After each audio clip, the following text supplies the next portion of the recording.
Epithelial tissues. You can think of most epithelial tissues as large sheets of cells covering of your body surfaces that are exposed to the outside world and lining the inside or covering the outside of your organs. But that's not all. Epithelial tissues also line your body cavities. Epithelium also forms much of the glandular tissue in the body, but we'll talk about that in another video. Join me in this video to learn more about the covering and lining epithelial tissues. Your objectives for this video are to, number 1, explain the functions and characteristics of the connective tissues. 2, relate the structure and location of the different connective tissues to their functions. And number 3, in the lab, you should be able to identify each type of connective tissue after viewing an image or a slide. Let's talk about the specialized connective tissues. Your specialized connective tissues have more specific functions than the general connective tissues or the connective tissue proper that we've already talked about. There are 3 main types of specialized connective tissues. First are your cartilages. Cartilages are found in your joints between your bones. It's found in your ear, in your nose, and in segments of the respiratory tract. Bone tissue, also called osseous tissue, helps to support the body and protect your vital organs. In addition to those 2 functions, it also provides attachment points for muscles that allow for movement, and it's a storehouse for calcium, phosphorus, and other minerals. Bone tissue is also involved in blood cell production because it houses your bone marrow. And then finally, your bone tissue also stores fat.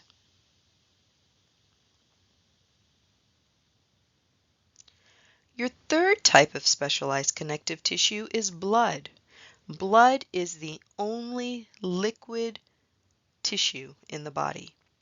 It has a liquid ECM called plasma, and plasma consists mostly of water, dissolved solutes, and proteins and hormones.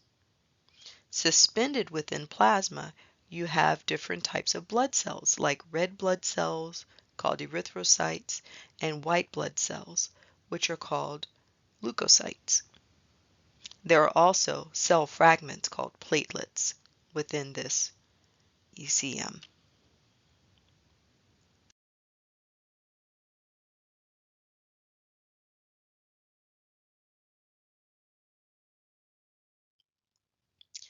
Your cartilages are tough, flexible tissues. Their main function is to absorb shock and resist pulling and pressing and tearing forces. Your ECM for cartilage consists of collagen and elastic fibers. You also have ground substance, so there's glycosaminoglycans and proteoglycans. There are 2 main cell types that we'll find in cartilage. The first cell type is called a chondroblast. Anytime you see the prefix chondro like this, you should think cartilage. These are immature cells that divide by mitosis and make most of the extracellular matrix for your cartilage. Eventually, as these cells secrete extracellular matrix, they become surrounded by it, and they'll be enclosed in small cavities called lacunae. Once these cells are surrounded by ECM, they begin to mature and become largely inactive chondrocytes. So the 2 main cell types are chondroblasts, which make most of the ECM, and chondrocytes, which are largely inactive but may maintain the ECM that surrounds them. Cartilages are essentially avascular. This means that there are no blood vessels within the cartilage itself. Rather, their blood supply is limited to a connective tissue covering or sheath that surrounds the cartilage. This sheath is called the perichondrium. Peri is a prefix meaning around, and here's that chondro root. Again, chondro means cartilage, so this is a sheath that goes around the cartilage. The perichondrium is composed of dense, irregular, collagenous connective tissue. Do you remember that tissue? It's the one with the thick collagen bundles arranged in several different directions to provide resistance to stretching in multiple planes. The practical implication of cartilage being avascular is that oxygen and nutrients must diffuse from the perichondrium through the extracellular matrix of the cartilage to feed the chondroblasts and chondrocytes within that tissue. This limits the thickness of living cartilages, and it slows healing when cartilages are damaged. If you have a friend or a relative with a cartilage piercing in their ear, you know that it takes 6 months to a year or more for that to completely heal. This is far longer than it takes for most other damage in the body to heal. There are 3 classes of cartilages based on their ECM composition. You have hyaline cartilage, elastic cartilage, and fibrocartilage. Hyaline cartilage is the most abundant cartilage in the body. The extracellular matrix is mostly ground substance with small bundles of fine collagen fibers. The tissue has a kind of glossy bluish-gray appearance.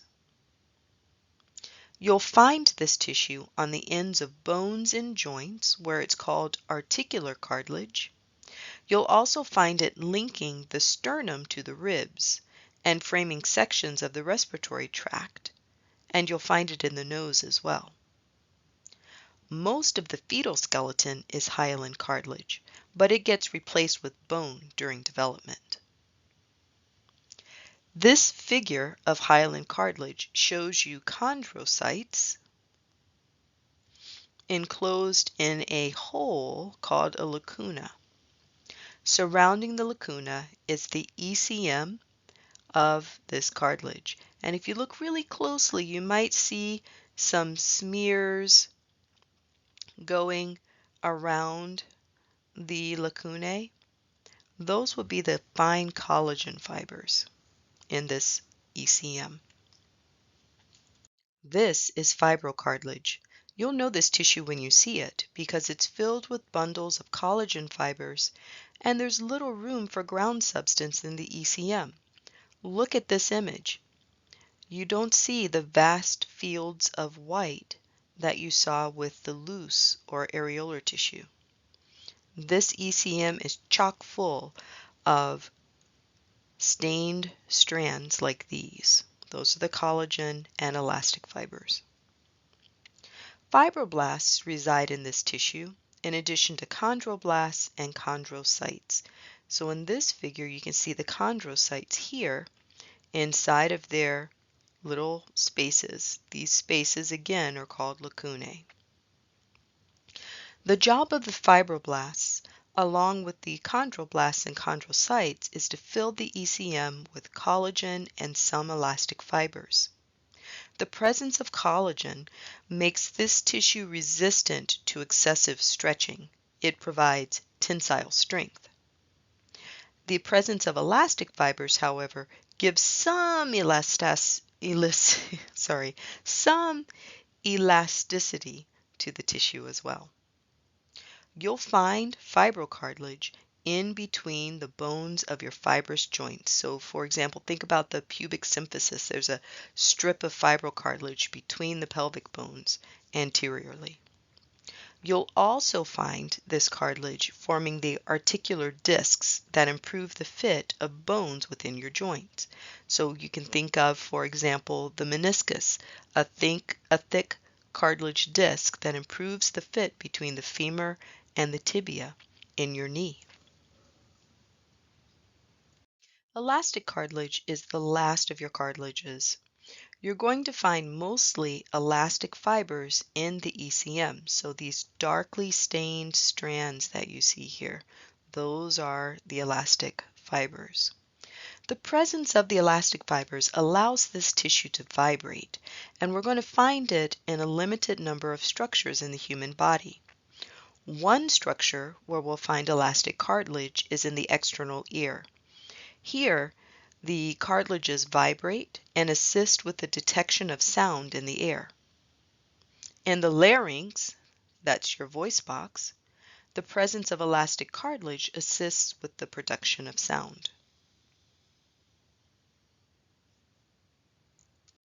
Bone is another specialized connective tissue. It has the distinction of having a solid extracellular matrix. The extracellular matrix of bone is composed about 35% of organic components, such as collagen fibers and ground substance. Together, collagen fibers and ground substance are called osteoid. The remaining 65% of the ECM is composed of inorganic calcium phosphate crystals called hydroxyapatite. This is the formula for hydroxyapatite. I don't expect you to remember this formula, but I would hope that you'd remember that hydroxyapatite is composed of calcium and phosphate. Now, when we look at a bone, it looks like it is a pretty static and stable structure. But in actuality, bone is a very dynamic tissue. It is remodeled, or its shape is changed based upon the stresses or the lack of stress that's placed on it. Pulling or tension increases the activity of special cells that we find on the surface of bones. These are called osteoblasts, and osteoblasts build bone through a process called bone deposition. Pressing forces or compression increases the activity of a different type of bone cell called an osteoclast.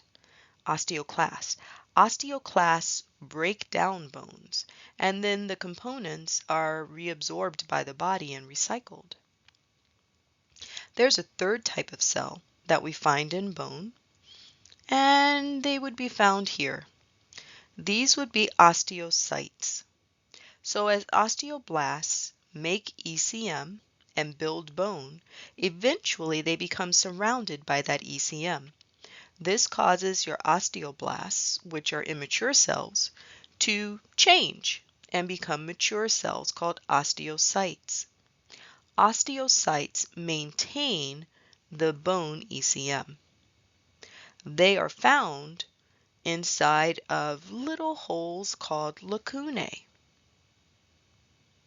Lacunae are joined to each other via small channels. In this picture, they look a little bit like cracks in the bone. These are called canaliculi, and they allow osteocytes to communicate with each other and to communicate with osteoblasts as well. You'll find the lacunae containing osteocytes on the periphery of rims or layers of bone like this one called lamellae.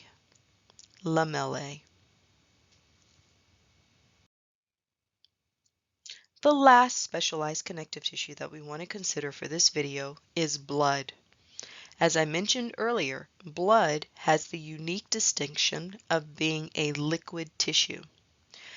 Its extracellular matrix is fluid, and it's called blood plasma.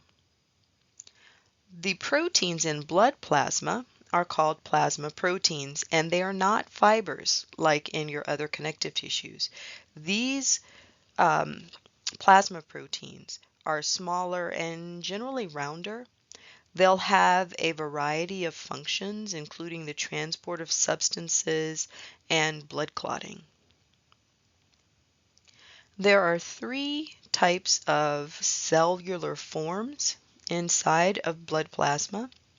These would be the erythrocytes, or red blood cells. Their main function is to transport oxygen throughout the body, and they are these red donut-looking cells in the figure that you see here. The second type of cell is called a leukocyte or a white blood cell.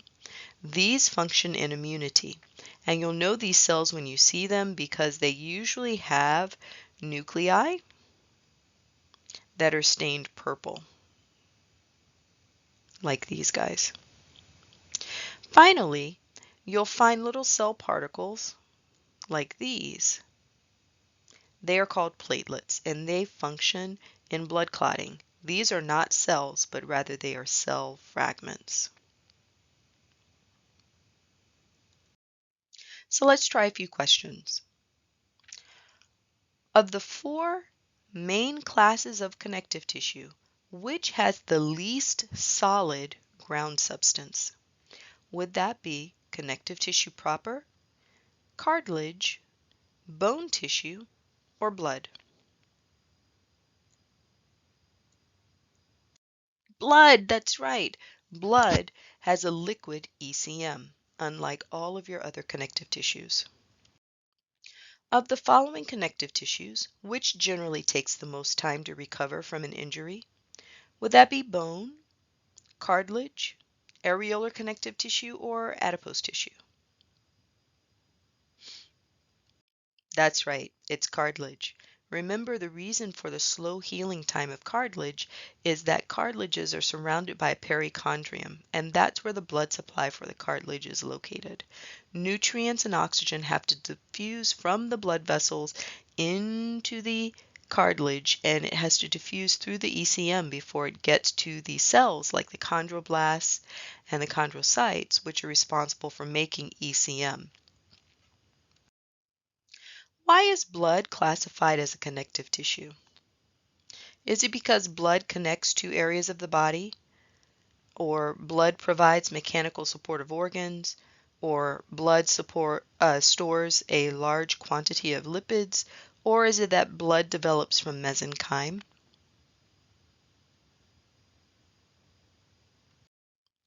Blood develops from mesenchyme. So one thing that we didn't really talk about in this video is that all of your connective tissues develop from a fetal tissue called mesenchyme. Here's one last question.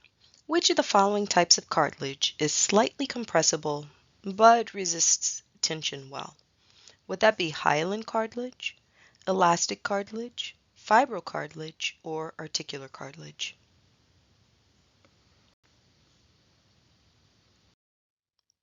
I hope you said fibrocartilage. Remember, fibrocartilage has lots of collagen fibers and sometimes a few elastic fibers.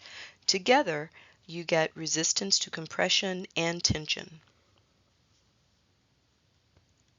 So in this video, we've talked about the specialized connective tissues. We've looked at a number of different cartilages. We've looked at their characteristics, what they're composed of, where they're located, and how they function in the body. We've also looked at blood, and we've looked at bone. So that should round out all of the information that we need for the connective tissues.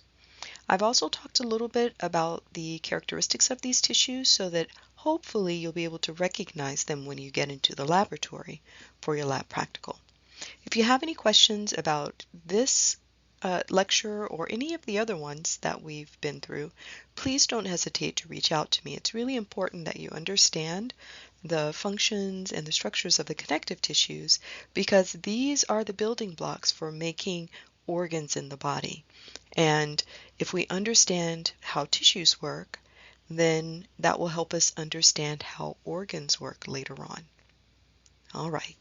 So in the next video, we'll finish up all of our tissues. We'll talk about muscle and nervous tissue, and then you'll be done with this chapter. I'll see you at the next video.